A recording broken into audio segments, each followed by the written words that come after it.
नमस्कार दोस्तों, स्वागत है आप लोगों का टारगेट विद रिंकू चैनल में। तो दोस्तों, अभी हम लोग पढ़ रहे हैं आरओ और यूपी पीसीएस की रिवीजन सीरीज। तो उस रिवीजन सीरीज की श्रृंखला में हम लोग ज्योग्राफी को लेकर चल रहे हैं और ज्योग्राफी की हमने इसके पहले दो क्लासें दी आपको। और उसमें जो एग्जाम में जो आरओ में जो यूपी पीसीएस में और भी जो भी अन्य एग्जाम होते हैं, चाहे वो यूपीएसआई हो चाहे एनटीपीसी हो, तो सभी एग्जामों में जो ज्योग्राफी के जो प्रश्न आपसे पूछे जाते हैं उन प्रश्नों पे हमने चर्चा किया।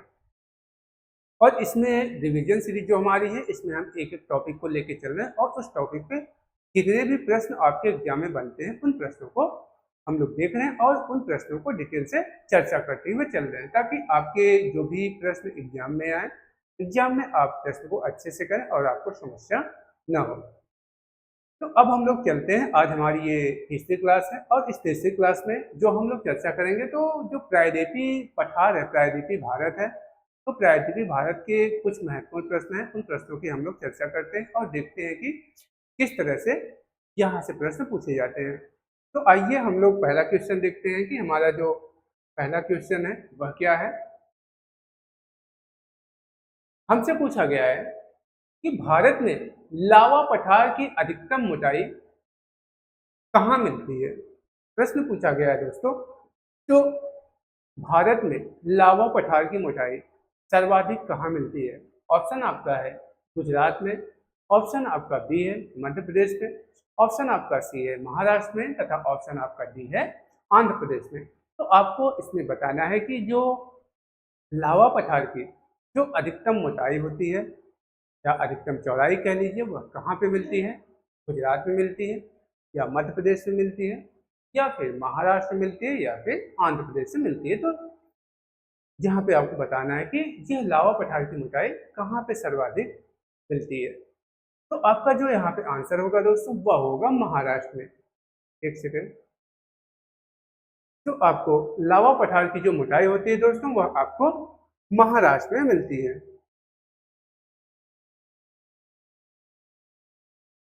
लावा पठार की जो मोटाई होती है दोस्तों, वो आपकी वह महाराष्ट्र में मिलती है। तो आपका आंसर जो होगा वह ऑप्शन सी सही होगा। अब आइए देखते हैं कि जो ये लावा पठार है, तो लावा पठार के बारे में कुछ हम लोग लिख लेते हैं। लावा पठार का निर्माण, लावा पठार का निर्माण, लावा पठार का निर्माण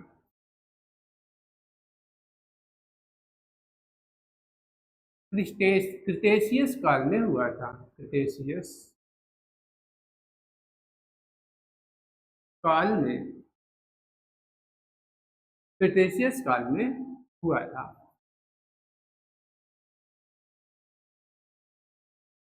लावा पठार का निर्माण जो होता है दोस्तों, वह कब होता है। तो लावा पठार का जो निर्माण होता है वह आपका क्रिटेशियस काल में देखने को मिलता है। और यह कहाँ पे मिलता है, तो यह लावा पठार आपका, आप इसको इस तरह से लिख सकते हैं। एक सेकंड बताते हैं आपको हम, थोड़ा और अच्छा लगेगा।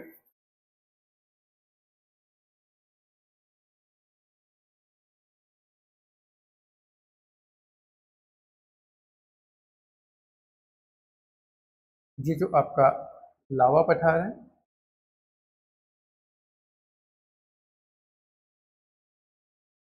लावा पठार,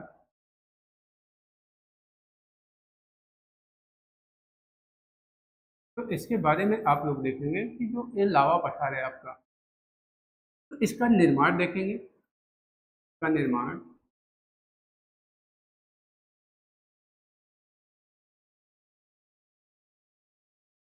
क्रिटेशियस काल में हुआ था। क्रिटेशियस काल में का निर्माण दोस्तों क्रिटेशियस काल में हुआ था।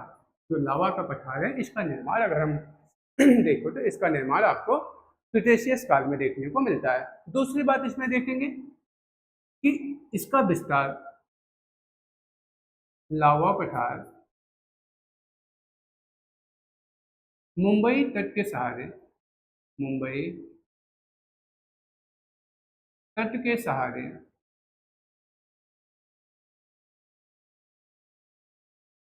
मुंबई तट के सहारे पाया जाता है, पाया जाता है। और इसकी मोटाई की बात करें, की मोटाई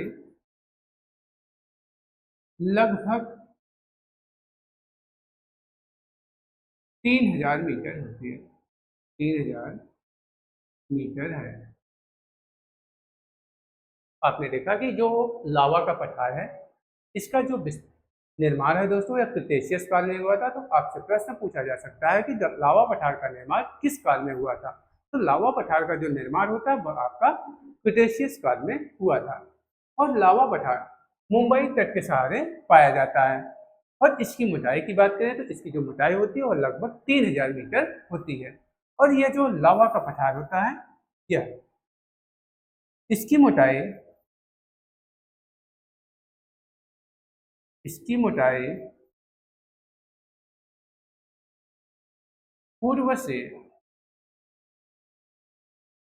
पूर्व से दक्षिण की तरफ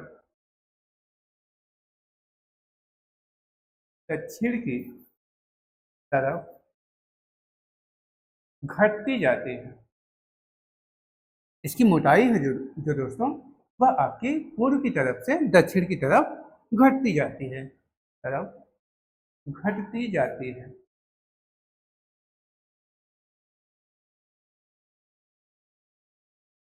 घटती जाती है। तो आपने देखा कि जो लावा का पठार है, इसका जो निर्माण होता है वह है, और सबसे जो महत्वपूर्ण आप बात इसमें देखें, इसका विस्तार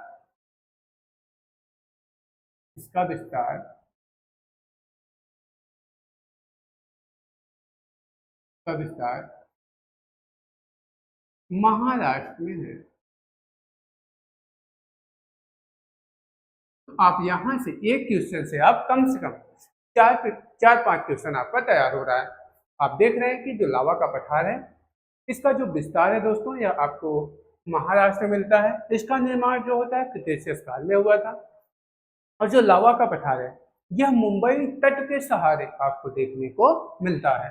और इसकी जो मोटाई होती है वह लगभग 3000 मीटर तक देखने को मिलती है।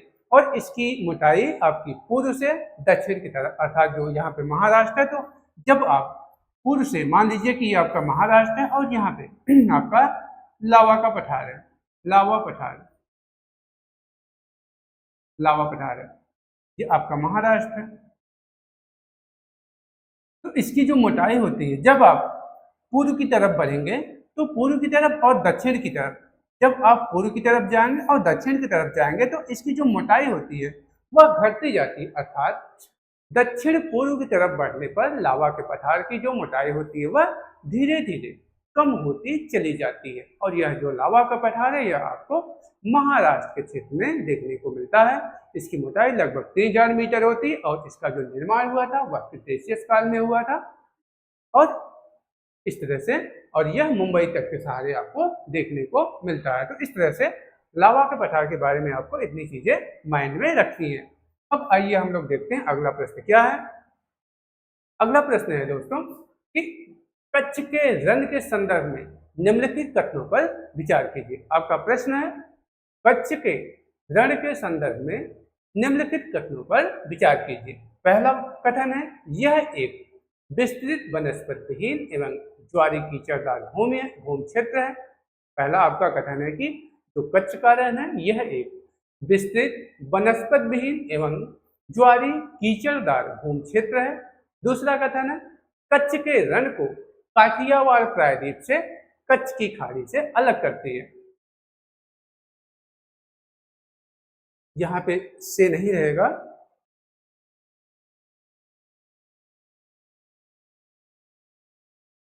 यहाँ पे अब तो अब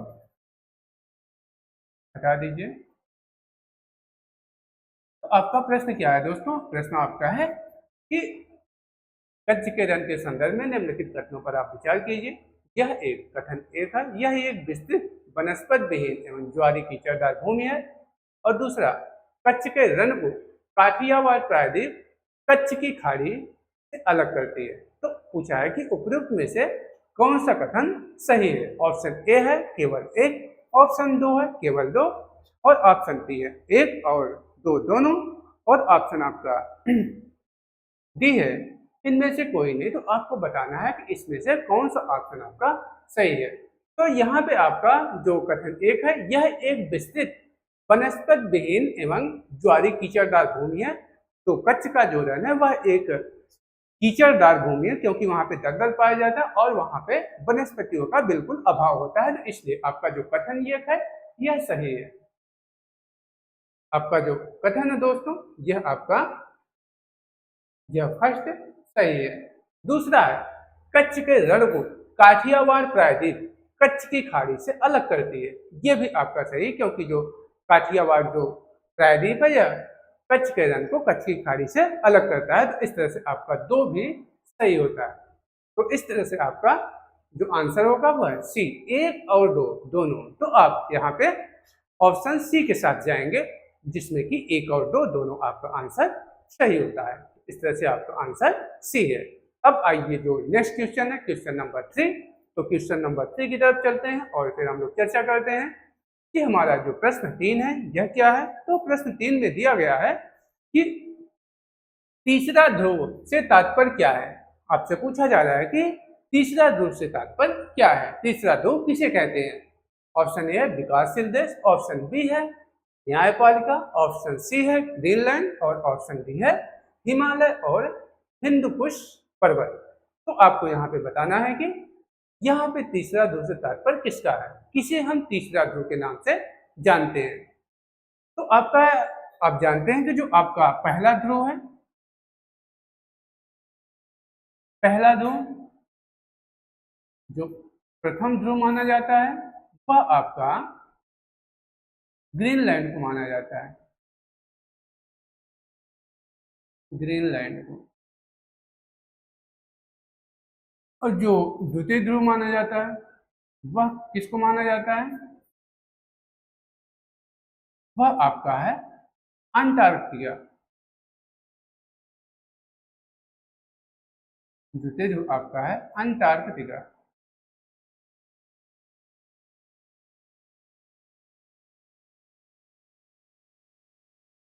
और तीसरा ध्रुव जो कि आपका हिमनद और हिंदकुश पर्वत को माना जाता है, जिसे कि बर्फ के भंडार के रूप में जाना जाता है। जो आपका हिंदकुश तथा यह हिंदकुश तथा हिमालय का जो पर्वत है यह आपका अंटार्कटिका तथा ग्रीनलैंड के बाद विश्व के तीसरे सबसे बड़े बर्फ के भंडार के रूप में यह जाने जाते हैं। तो जो आपका तीसरा ध्रुव है, तीसरा ध्रुव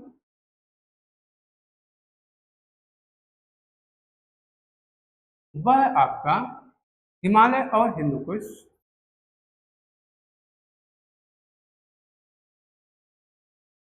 था, हिंदकुश हिमालय तथा हिंदकुश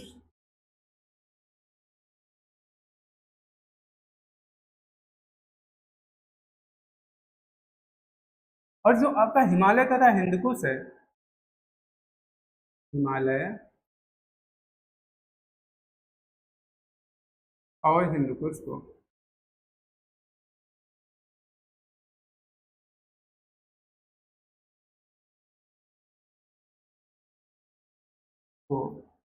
बर्फ का भंडार कहा जाता है, बर्फ का भंडार कहा जाता है।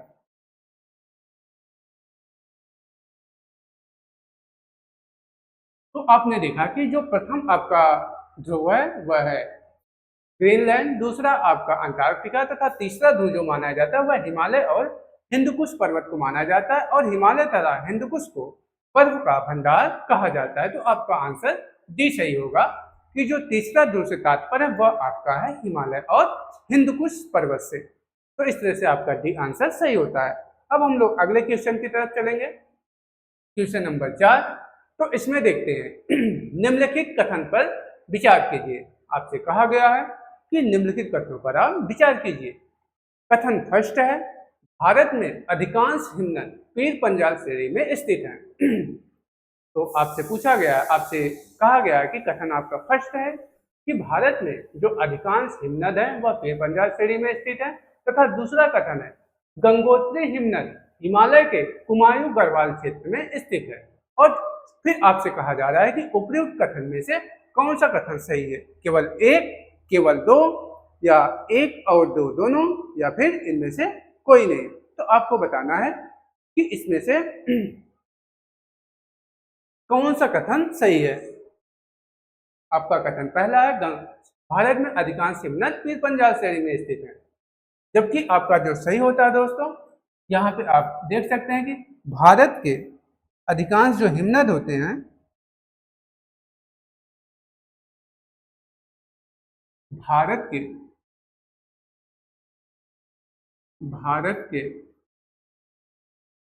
अधिकांश हिमनद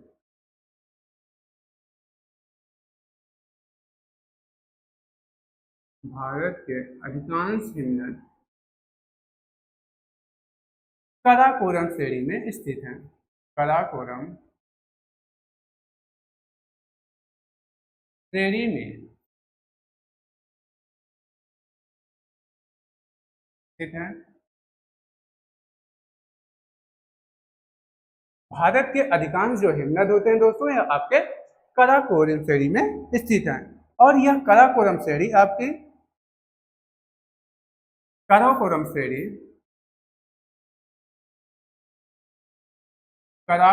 श्रेणी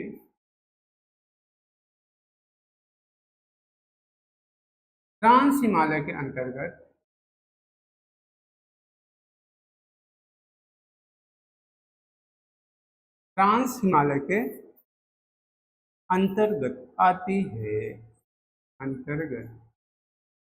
आती है।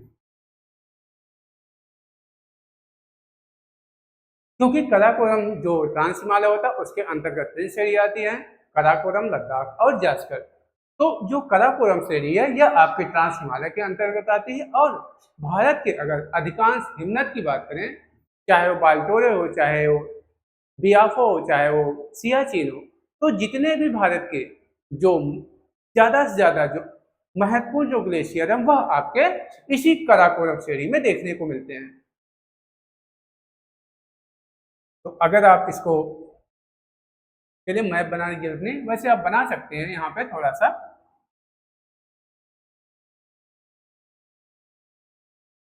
मान लीजिए कि यह आपका भारत है, ये आपका ऊपरी वाला भाग है।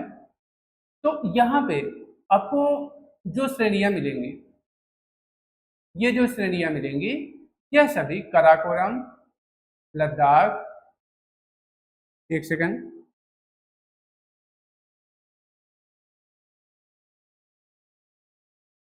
यहाँ पे आपको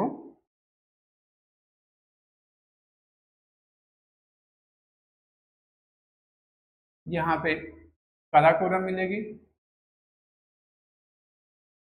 जबकि लद्दाख, इनका क्रम भी इसी प्रकार से है। यह जास्कर, काराकोरम, लद्दाख और यह जास्कर। तो इस प्रकार से जो आपका, और यह आपका ट्रांस हिमालय के अंतर्गत आता है। तो आपकी जो काराकोरम श्रेणी है दोस्तों वह आपके ट्रांस हिमालय के अंतर्गत आती है। और भारत के जो अधिकांश ग्लेशियर हैं, जो मैक्सिमम ग्लेशियर हैं, चाहे वो सियाचिन हो, चाहे बाल्टेरे हो, चाहे बियाफो हो, चाहे जो भी ग्लेशियर है, जो महत्वपूर्ण ग्लेशियर हैं, वह आपके काराकोरम श्रेणी के अंतर्गत आते हैं। तो इस जो आपका पहला कथन है यहाँ पे दिया गया कि भारत में अधिकांश हिमनद, अर्थात जो ग्लेशियर है, हिमनद कहिए चाहे ग्लेशियर कहिए, भारत के अधिकांश जो ग्लेशियर हैं, जो हिमनद हैं, वह पीर पंजाल श्रेणी में स्थित हैं। तो यहाँ पे आपका जो पहला कथन होता है यह गलत होता है, क्योंकि जो भारत के अधिकांश जो हिमनद होते हैं वह काराकोरम श्रेणी के अंतर्गत आते हैं, जो कि आपका ट्रांस हिमालय के अंतर्गत स्थित है। तो आपका पहला जो ऑप्शन है, पहला कथन है, वह गलत होता है। और दूसरे कथन की तरफ चलते हैं कि दूसरा कथन हमारा क्या कह रहा है। तो दूसरा कथन हमारा है कि गंगोत्री हिमनद हिमालय के कुमायूं गढ़वाल क्षेत्र में स्थित है। गंगोत्री हिमनद, क्योंकि जो गंगा का उद्गम होता है तो वह गंगोत्री हिमनद अर्थात गोमुख से होता है। और यह गोमुख कहाँ पे स्थित है? तो यह कुमायूं हिमालय में के गढ़वाल क्षेत्र में स्थित है, जो कि आपका उत्तराखंड में पड़ता है। तो आपका जो ये ऑप्शन बी है यह सही है। तो इस प्रकार से अब आप देखेंगे कि उपयुक्त में से कौन सा कथन सही है, केवल एक, केवल दो, या फिर एक और दो दोनों, या फिर डी अर्थात कोई नहीं। तो आपका ऑप्शन बी यहाँ पे सही होता है। और इस तरह से आपका ऑप्शन बी सही होता है, जिसमें कि कथन दो सही है। तो इस तरह से आपका जो चौथा क्वेश्चन हुआ यह कंप्लीट होता है। अब आइए हम लोग अगले क्वेश्चन की तरफ चलते हैं और देखते हैं कि हमारा जो अगला क्वेश्चन है वह क्या है। अगला क्वेश्चन है दोस्तों, भारत में निम्नलिखित रामसर स्थल में से कौन सा ताजे जल का निकाय है? तो आपको बताना है कि निम्नलिखित में से जो रामसर स्थल है उसमें से कौन सा ताजे जल का निकाय है। ऑप्शन दिया गया है लोनार झील, ऑप्शन डी है चिल्का झील, ऑप्शन सी है कोलेरू झील तथा ऑप्शन डी है पैंगोंग त्सो झील। तो इसमें आपको बताना है कि कौन सा रामसर स्थल में कौन सा ताजे जल का निकाय है। तो यहाँ पे हम लोग देखते हैं कि जो लोनार झील है दोस्तों, लोनार झील के बारे में देखते हैं कि जो लोनार झील है, लोनार झील महाराष्ट्र के बुल्ढाना जिले में स्थित है। बुल्ढाना जिले में स्थित है।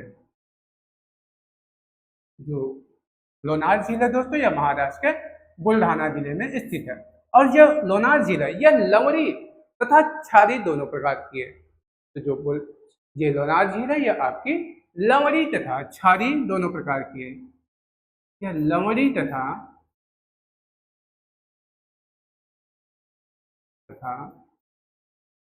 क्षारीय दोनों प्रकार की झील है, दोनों प्रकार की है। यह लवरी भी है और क्षारी भी है। तो आपने लोनार झील के बारे में देखा कि लोनार झील आपसे पूछता है कि यह कहाँ पे स्थित है। तो लोनार झील आपकी महाराष्ट्र के बुल्ढाना जिले में है।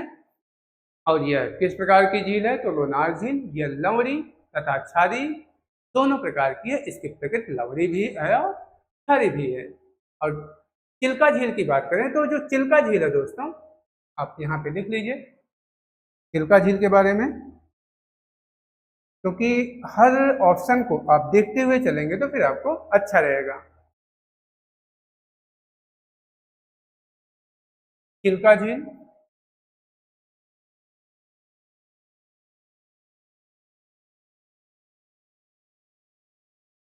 के बारे में हम लोग देखते हैं।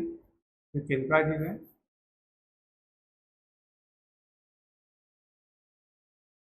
यह उड़ीसा में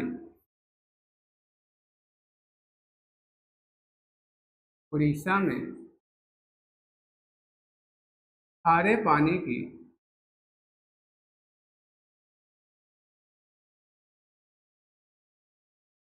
लैगून है।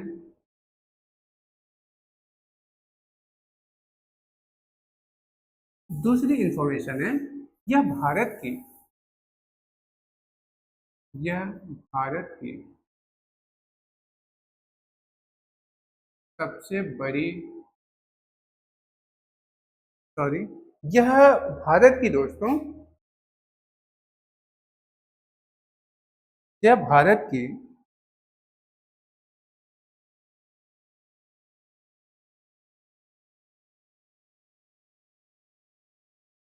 यह भारत का सबसे बड़ा तटीय लैगून है।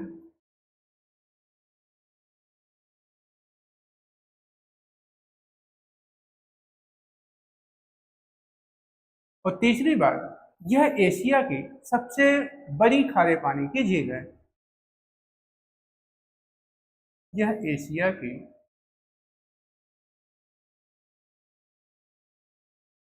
सबसे बड़ी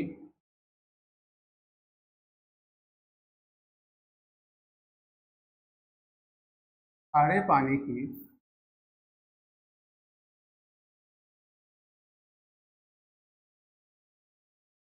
यह एशिया की दोस्तों सबसे बड़ी खारे पानी की झील मानी जाती है।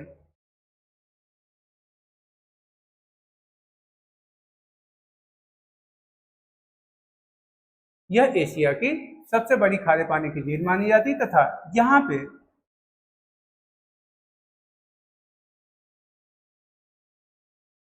पर विदेशी पक्षियों का प्रवास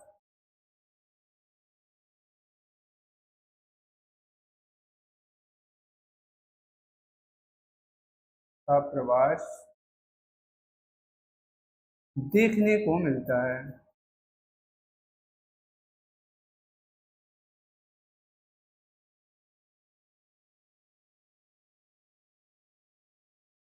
तो आपने देखा चिल्का झील के बारे में कि जो चिल्का झील होती है यह उड़ीसा में खारे पानी की लैगून है तथा यह भारत का सबसे बड़ा तटीय लैगून है। दूसरी बात, यह एशिया की सबसे बड़ी खारे पानी की झील है तथा यहाँ पर विदेशी पक्षियों का प्रवास देखने को मिलता है। इस तरह से चिल्का झील के बारे में आप 2-3 पॉइंट अपने माइंड में बिठा लेंगे। यह उड़ीसा में खारे पानी की लैगून है। दूसरी बात, यह भारत का सबसे बड़ा तटीय लैगून है। भारत का सबसे बड़ा तटीय, यहाँ पे आप बड़ा लिख लीजिए, भारत की सबसे बड़ी तटीय लैगून है। यह एशिया की सबसे बड़ी खारे पानी की झील है। और तीसरी बात, यहाँ पर विदेशी पक्षियों का प्रवास देखने को मिलता है। अब आइए देखते हैं कोलेरू झील के बारे में कि कोलेरू झील क्या है। अब हम लोग देखेंगे कोलेरू झील के बारे में।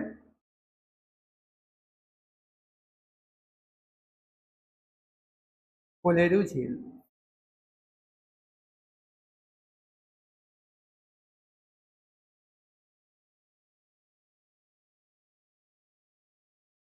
जो कोलेरू झील है दोस्तों, यह भारत की सबसे बड़ी खारे पानी की झील है। भारत की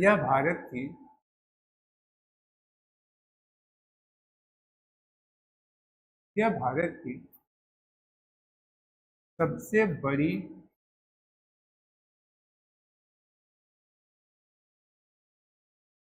खारे पानी की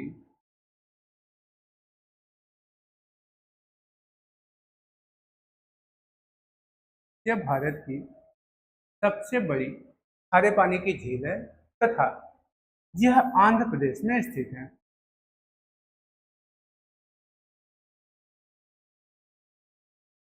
आंध्र प्रदेश में यह आंध्र प्रदेश में स्थित है। तो इस तरह से कोलेरू झील के बारे में आपने देखा, यह खारे पानी की सबसे बड़ी झील है तथा यह आंध्र प्रदेश में स्थित है। और एक बात और, यह कृष्णा तथा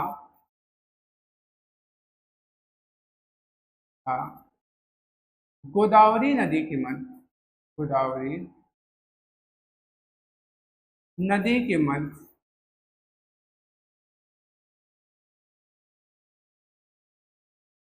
स्थित है। तो इस तरह से आपने देखा कि इन झीलों के बारे में कि जो लोनार झील है यह क्या है। लोनार झील महाराष्ट्र के बुल्ढाना जिले में स्थित है और यह लवणी तथा क्षारी दोनों प्रकार की है। अगली बात हम लोग किए कि चिल्का झील के बारे में। यह उड़ीसा में खारे पानी की लैगून है और यह भारत की सबसे बड़ी तटीय लैगून है। यह एशिया की सबसे बड़ी खारे पानी की झील है तथा यहाँ पर विदेशी पक्षियों का प्रवास देखने को मिलता है। और अगली हम लोग बात किए कोलेरू झील के बारे में। यह कृष्णा तथा गोदावरी नदी के मध्य स्थित है जो कोलेरू झील है और यह भारत की सबसे बड़ी खारे पानी की झील है, सॉरी ताजे पानी की झील है। यहाँ पे थोड़ा सा मिस्टेक हुआ। जो कोलेरू झील है दोस्तों, यह भारत की सबसे बड़ी ताजे पानी की झील है। ताजे पानी की यह भारत की सबसे बड़ी ताजे पानी की झील है तथा यह आंध्र प्रदेश में स्थित है। तो इस तरह से आपके हमने सारे ऑप्शन को डिटेल से चर्चा किया। अब आइए हम लोग प्रश्न पे चलते हैं कि भारत में निम्नलिखित रामसर स्थल में से कौन सा ताजे जल का निकाय है? लोनार झील, चिल्का झील, कोलेरू झील तथा पैंगोस्ट्रो झील। तो इसमें आप हमने बताया कि जो कोलेरू झील है यह भारत की सबसे बड़ी ताजे पानी की झील है। तो ऑप्शन आपका जो सी है यह सही होगा कि कोलेरू झील यह सबसे बड़ा ताजे पानी का निकाय है, ताजे जल का निकाय। तो इस तरह से आपका जो ऑप्शन सी होता है वह सही होता है। अब आइए नेक्स्ट क्वेश्चन की तरफ चलते हैं। हमारा अगला प्रश्न क्या है? तो अगले प्रश्न में हम लोग देखेंगे कि निम्नलिखित में किस स्थल पर प्रवाल भित्तियां पाई जाती हैं? प्रवाल भित्तियां कहाँ कहाँ पे पाई जाती है आपसे पूछा गया है। ऑप्शन ए है मन्नार की खाड़ी, ऑप्शन बी है कच्छ की खाड़ी, ऑप्शन सी है खंभात की खाड़ी और ऑप्शन डी है उपयुक्त सभी। तो यहाँ पे दोस्तों आपको समझने वाली बात है कि जो मन्नार की खाड़ी है यह भी प्रवाल द्वीपों से बना हुआ है। जो आपकी कच्छ की खाड़ी है यहाँ पे आपको प्रवाल भित्तियां पाई जाती हैं तथा जो आपकी खंभात की खाड़ी है यहाँ भी आपको प्रवाल भित्तियां देखने को मिलती हैं। तो इस तरह से आपका जो ऑप्शन डी होगा यह सही होगा, उपयुक्त में से सभी। तो सभी जगहों पे आपको प्रवाल भित्तियां देखने को मिलेंगी। अब आइए हम लोग चलते हैं नेक्स्ट क्वेश्चन पे। रिची आर्किपिलागो और लेब्रोनेस द्वीप अर्थात रिची आर्किपिलागो और लेब्रोनेथ द्वीप समूह किस द्वीप समूह का भाग है? आपसे पूछा गया है कि रिची आर्किपिलागो और लेब्रोनेथ द्वीप समूह किस द्वीप समूह का भाग है? ऑप्शन ए है बंगाल की खाड़ी द्वीप समूह, ऑप्शन बी है अरब सागर द्वीप समूह, ऑप्शन सी है कचाथीओ द्वीप समूह तथा ऑप्शन डी है उपयुक्त में से कोई नहीं। तो आपको बताना है दोस्तों कि यह जो आर्किपिलागो और लेब्रोनेथ द्वीप समूह है यह किस द्वीप समूह के भाग हैं? ऑप्शन में दिया है बंगाल की खाड़ी द्वीप समूह, अरब सागर द्वीप समूह तथा कचाथीओ द्वीप समूह तथा उपयुक्त में से कोई नहीं। तो आप देखेंगे कि भारत है तो यहाँ पे दो प्रकार के द्वीप समूह पाए जाते हैं।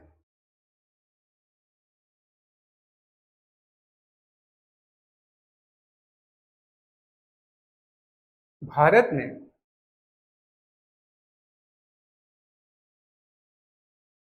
में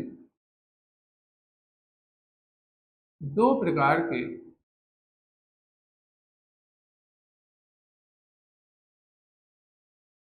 द्वीप समूह पाए जाते हैं।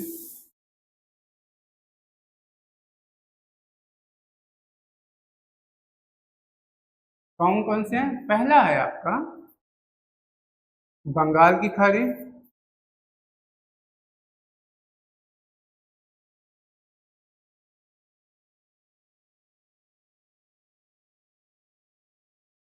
द्वीप समूह और दूसरा है अरब सागर द्वीप समूह, अरब सागर द्वीप समूह।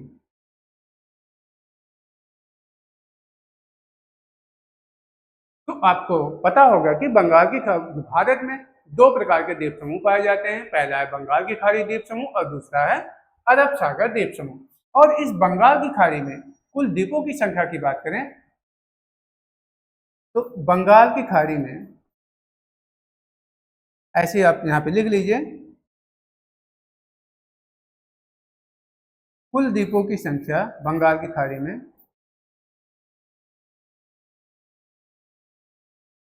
द्वीपों की संख्या कितनी है दोस्तों? यह है 572। आपसे अगर कभी पूछा जाए कि बंगाल की खाड़ी में कुल द्वीपों की संख्या कितनी पाई जाती है तो बंगाल की खाड़ी में जो कुल द्वीपों की संख्या पाई जाती है वह पाई जाती है 572। और इस तरह से जो रिची आर्किपेलागो हैं ये बंगाल की खाड़ी के ही दो द्वीप हैं। जो रिची आर्किपेलागो है दोस्तों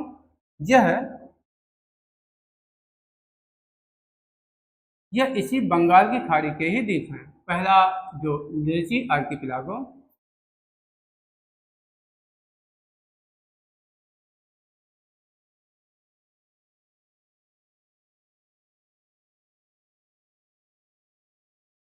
दूसरा है लेब्रोनिथ।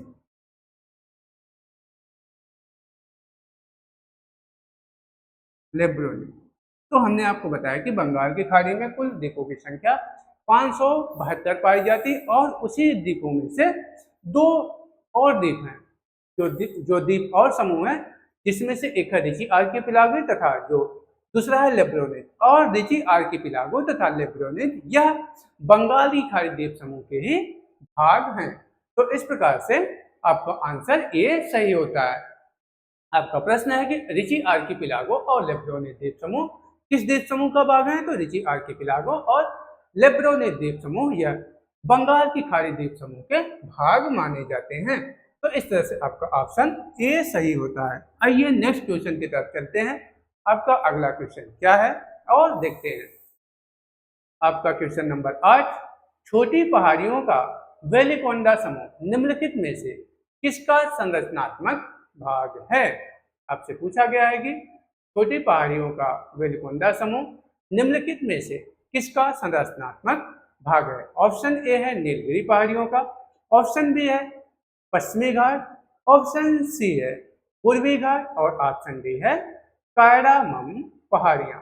तो यहाँ पे आपको बताना है कि ये जो वेलिकोंडा समूह है यह किसका संरचनात्मक भाग है? ऑप्शन ए है नीलगिरी पहाड़ियां, ऑप्शन बी है आपका पश्चिमी घाट, ऑप्शन सी है पूर्वी घाट तथा ऑप्शन डी है कायरामम पहाड़ियां।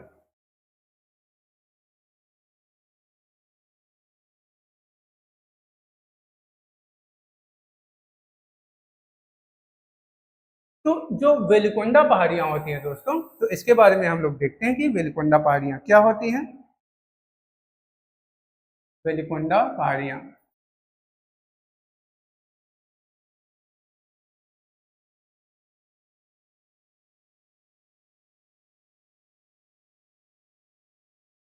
वेलिकोंडा समूह या पहाड़ियां, आप कुछ भी लिख सकते हैं, समूह ही लिखिए।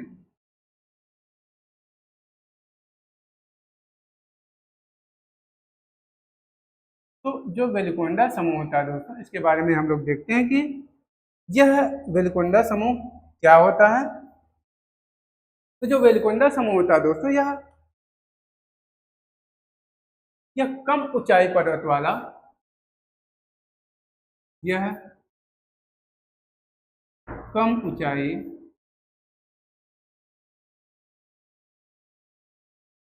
वाली पर्वत श्रृंखला है।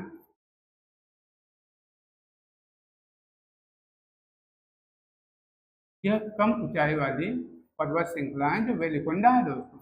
इनकी जो ऊंचाई होती है वह बहुत ही कम होती है। दूसरी बात कि यह पूर्वी घाट का हिस्सा है, पूर्वी घाट का हिस्सा है। जो वेलिकोंडा है यह पूर्वी घाट का हिस्सा है। तीसरी बात,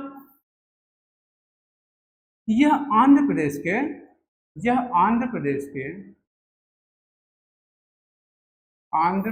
के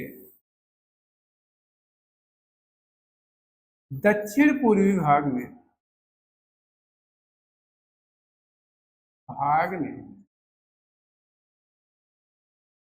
स्थित है।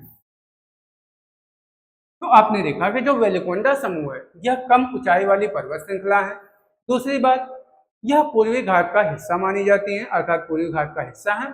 और तीसरी बात, यह आंध्र प्रदेश के दक्षिण पूर्वी भाग में स्थित है। तो इसके बारे में आप तीन चीजें माइंड में याद रखेंगे कि यह कम ऊंचाई वाली पर्वत श्रृंखला का भाग है, यह पूर्वी घाट का हिस्सा है तथा यह आंध्र प्रदेश के दक्षिण पूर्वी भाग में स्थित मानी जाती है या स्थित है। और ये जो नीलगिरी की पहाड़ियां हैं, तो यह क्या है? नीलगिरी की पहाड़ियां पर यहां पर पूर्वी घाट तथा पश्चिमी घाट, ये जो नीलगिरी की पहाड़ियां या पूर्वी घाट का पश्चिमी घाट के मिलन स्थल पर स्थित होती हैं। घाट के मिलन स्थल पर स्थित है।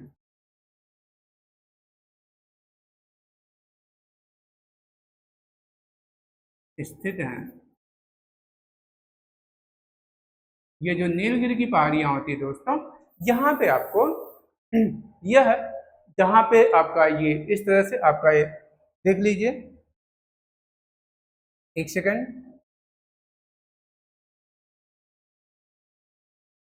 ये आपका प्रायद्वीपीय भारत है। तो यहाँ पर जहाँ पे पूर्वी घाट, यह आपका पश्चिमी घाट है, पश्चिमी घाट, और यह आपका पूर्वी घाट। तो जहां पर पूर्वी घाट तथा पश्चिमी घाट आकर मिलता है, अर्थात पूर्वी घाट तथा पश्चिमी घाट के मिलन स्थल पर आपको नीलगिरी पहाड़ियों की अवस्थिति देखने को मिलती है। यहीं पे आपको नीलगिरी की पहाड़ियां स्थित हैं।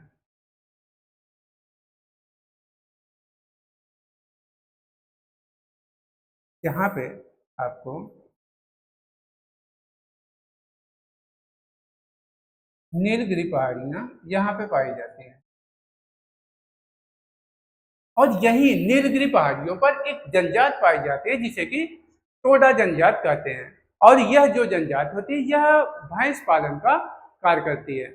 और इस जनजात में, जो टोडा जनजात होती है, इस जनजात में बहुपति विवाह का प्रचलन पाया जाता है। तो आपसे प्रश्न पूछा जाता है कि वह कौन सी जनजाति है जिसमें बहुपति विवाह का प्रचलन पाया जाता है।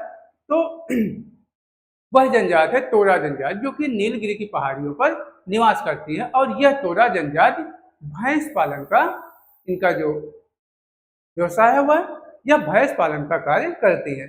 तो यहाँ पे आप लिख सकते हैं कि नीलगिरी की पहाड़ियों पर आपको टोडा जनजात मिलेगी, जिनमें कि बहुपति विवाह का प्रचलन पाया जाता है और यह जनजातियां भैंस पालन का कार्य करती हैं। तो इस तरह से आप नीलगिरी के बारे में जान लीजिए। और जो पश्चिमी घाट है दोस्तों, जो पश्चिमी घाट आपका है, यह एक ब्रह्मसोत पर्वत का उदाहरण माना जाता है। जो पश्चिमी घाट है, यह पश्चिमी घाट आप इसमें लिख सकते हैं कि पश्चिमी घाट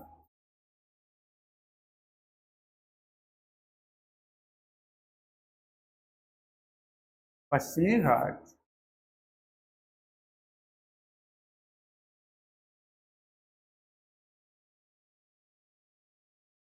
ब्रह्मसोत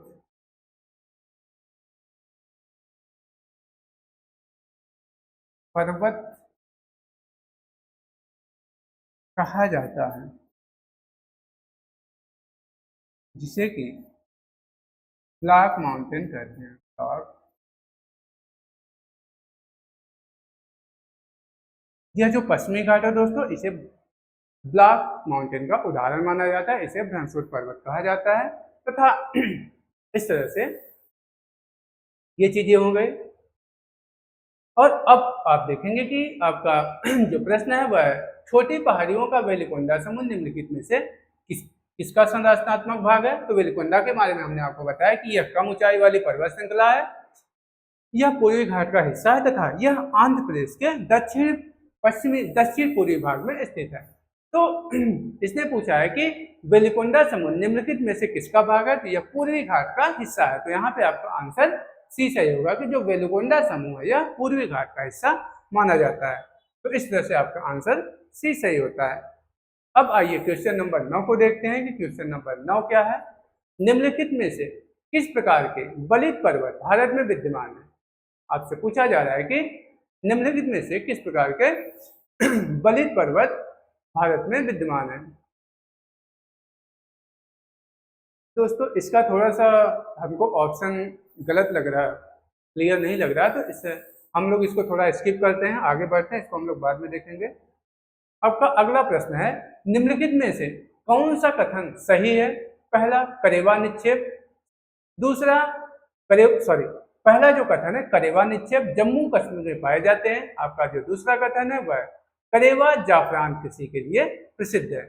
तो आपको बताना है कि इसमें से कौन सा कथन सही है, केवल एक या केवल दो, या फिर एक और दो दोनों, या फिर इनमें से कोई नहीं। तो आपको बताना है कि इनमें से कौन सा कथन सही है। तो जो एक करेवा निक्षेप होता है दोस्तों, यह एक प्रकार की मिट्टी होती है जिसमें कि ये वहां पे जो केसर होता है, केसर का उत्पादन होता है। तो जो करेवा निक्षेप होता है, करेवा निक्षेप,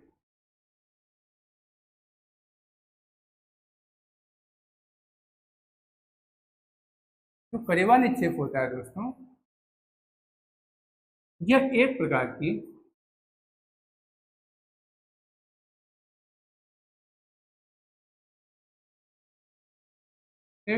की उपजाऊ मिट्टी होती है। इस मिट्टी में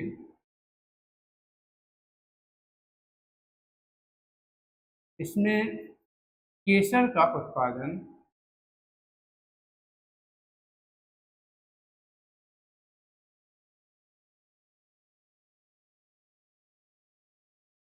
किया जाता है। इसमें केसर का उत्पादन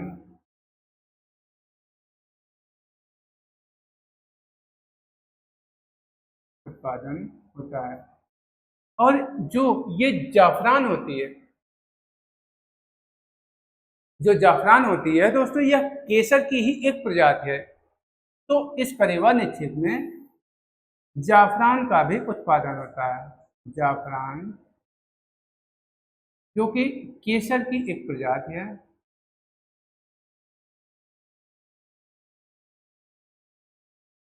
उत्तम प्रजाति है।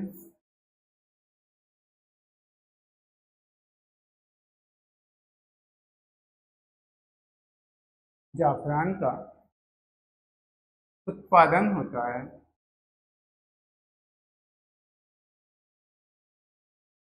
जाफरान का उत्पादन होता है। तो इस तरह से आप देख रहे हैं कि निम्नलिखित में से कौन सा कथन सही है। करेवा निक्षेप जम्मू कश्मीर में पाया जाता है, तो यह सही है कि करेवा जो निक्षेप होता है यह जम्मू कश्मीर में पाया जाता है। जम्मू कश्मीर में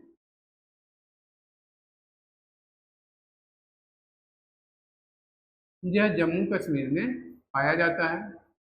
दूसरी बात, यह एक प्रकार की उपजाऊ मिट्टी है तथा इसमें केसर का उत्पादन होता है। और जाफरान जो होती है वह केसर की एक प्रजाति मानी जाती है। तो इस प्रकार से आपका पहला भी ऑप्शन जो है वह सही है और दूसरा जो कथन है वह भी सही है। तो आपका जो ऑप्शन सही होगा वह होगा ऑप्शन सी, 1 और 2 दोनों।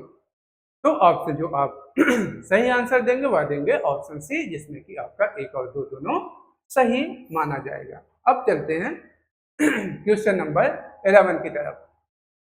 निम्नलिखित कथनों पर विचार कीजिए। पहला, हिमालय की उत्तरी ढाल पर दक्षिणी ढाल की तुलना में अधिक सूर्यताप की प्राप्ति होती है। और दूसरा कथन है, पश्चिमी हिमालय की अपेक्षा पश्चिमी हिमालय की अपेक्षा में जैव विविधता प्रचुर मात्रा में पाई जाती है।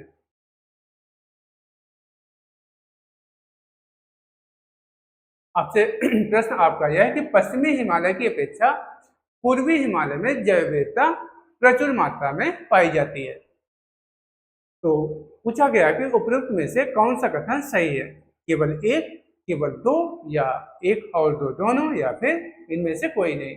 तो आपका जो पहला कथन है कि हिमालय की उत्तरी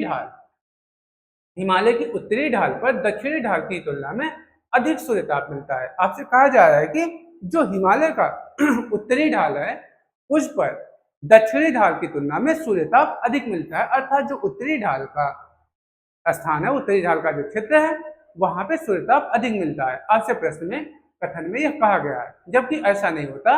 जो हिमालय का जो दक्षिणी ढाल होता है वहां पे सूर्यताप ज्यादा मिलता है। तो यहाँ पे आप नोट कर लेंगे, हिमालय के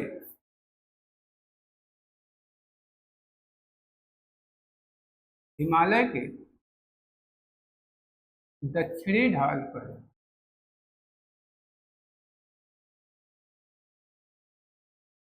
हिमालय के दक्षिणी ढाल पर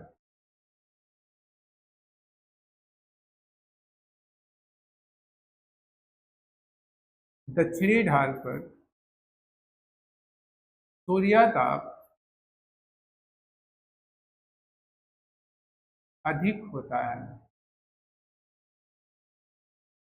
दक्षिणी ढाल पर सूर्य ताप अधिक होता है इन कंपैरिजन उत्तरी ढाल। तो उत्तरी ढाल की तुलना में हिमालय के दक्षिणी ढाल पर सूर्य ताप अधिक पाया जाता है।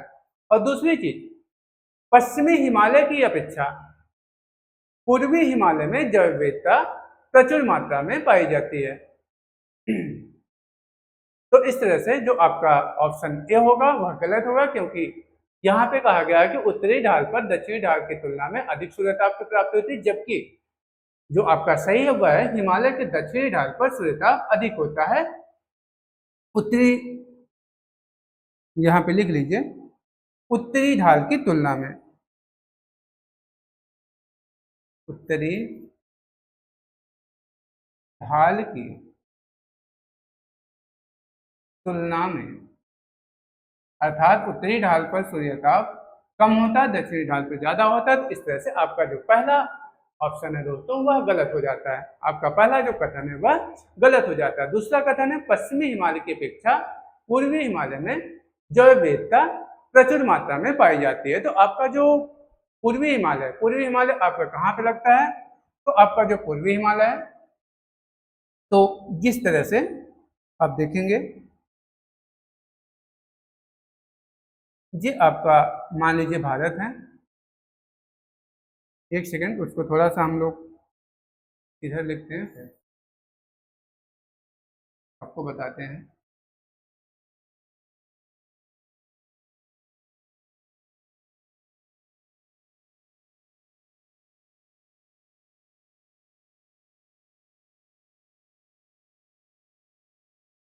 सूर्यताप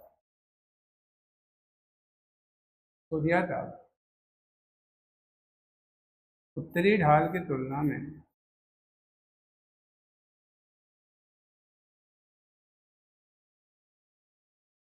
उत्तरी ढाल की तुलना में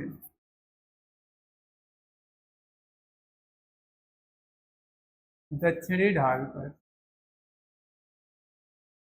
अधिक होता है, अधिक प्राप्त होता है, अधिक प्राप्त होता है।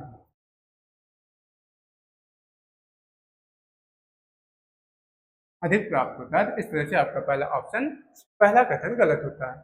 अब आइए देखते हैं हम लोग कि पश्चिमी हिमालय की अपेक्षा जैव विविधता पूर्वी हिमालय में प्रचुर मात्रा में पाई जाती है। तो इस तरह से आपका जो ये भारत है,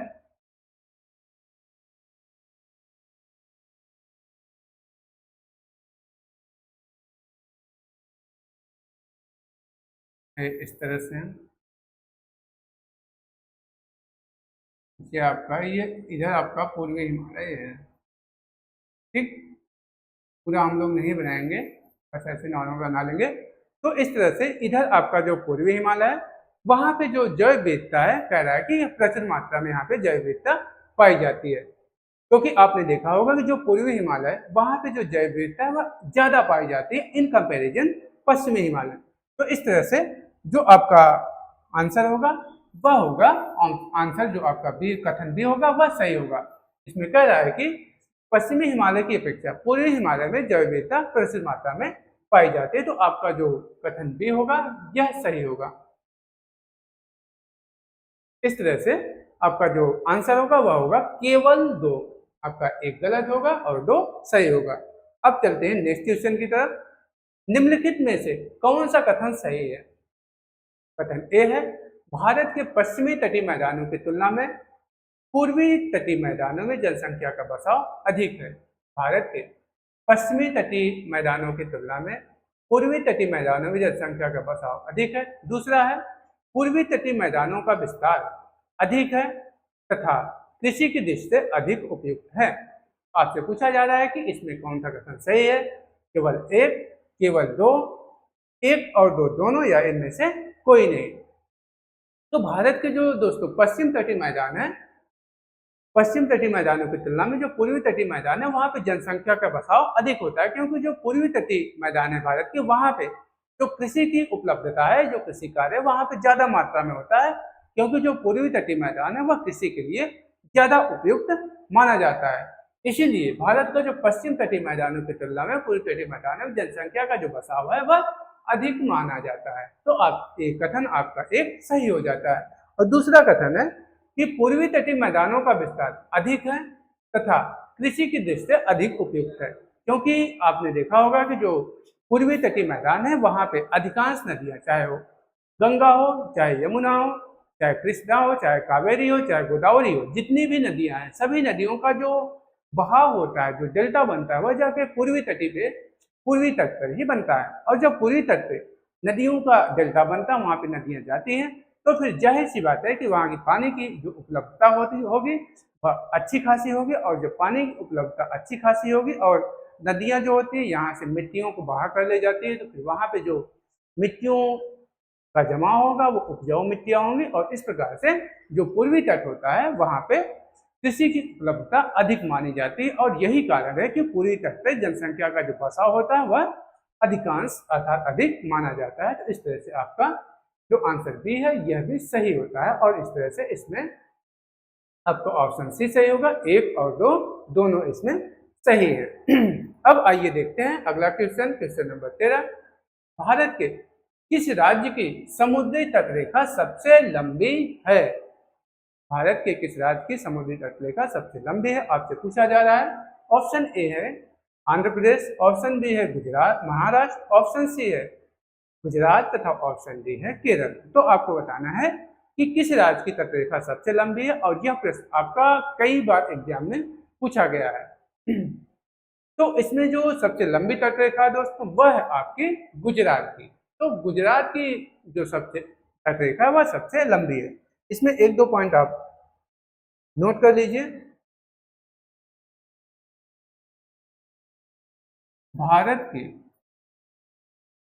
भारत का सबसे लंबी तटरेखा वाला राज्य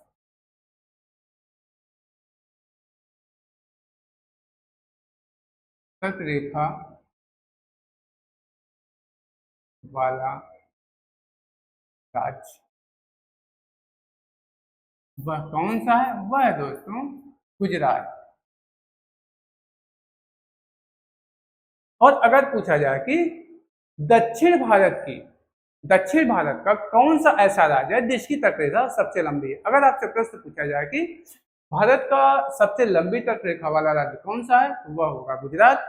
और वहीं पे दूसरा प्रश्न अगर आपका पूछा जाए कि भारत का वो दक्षिण भारत का कौन सा ऐसा राज्य है, अगर दक्षिण भारत लगा है कि दक्षिण भारत का कौन सा ऐसा राज्य है जिसकी तटरेखा सबसे ज्यादा लंबी है, तो वह आपका है आंध्र प्रदेश।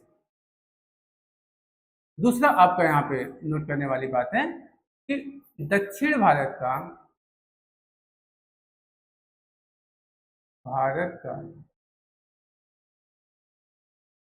सबसे लंबी तटरेखा वाला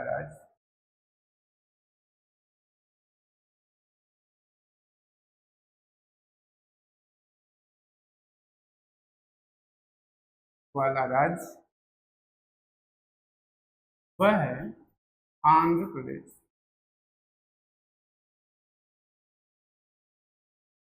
इस तरह से आपका आंसर सी सही होता है।